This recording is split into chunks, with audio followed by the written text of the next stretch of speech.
तर आपले जे आत्ताचे रस्ते आहे ते कुठल्याही परिस्थितीमध्ये वाहनांचा भार ह्याच्या पुढे भविष्यामध्ये पेलू शकणार नाही अशी परिस्थिती आहे. म्हणजे जे रस्ते गाड्यांसाठी होते, जे फुटपाथ आता पादचाऱ्यांसाठी होते, त्यापैकी फुटपाथ तर पादचाऱ्यांसाठी राहिलेले नाही. त्याही ठिकाणी हातगाड्या आणि काही गाड्या किंवा बाईक पार्किंग केलेल्या असतात किंवा ज्या गाड्या जायला तुम्हाला म्हणजे रस्ते बनवलेले आहेत त्या ठिकाणी दोन्ही बाजूला पार्किंग केलेली असते. कारण पार्किंगची समस्या फार जटिल आहे.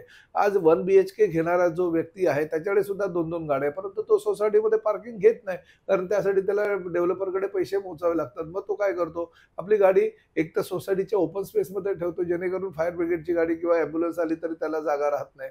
तो भर रस्त्यावर गाडी ठेवतो. त्यामुळे भांडणं निर्माण होतात. ही जागा माझी, ती जागा माझी अशा पद्धतीनं आपापसामध्ये वाद निर्माण होतात आणि परत रस्त्यावरून जाणाऱ्या-येणाऱ्या गाड्यांना त्याची अडचण निर्माण होते. त्यामुळे एक आम्ही भविष्यामध्ये लगेच तर त्या गोष्टी किंवा कायदा आणणार नाही.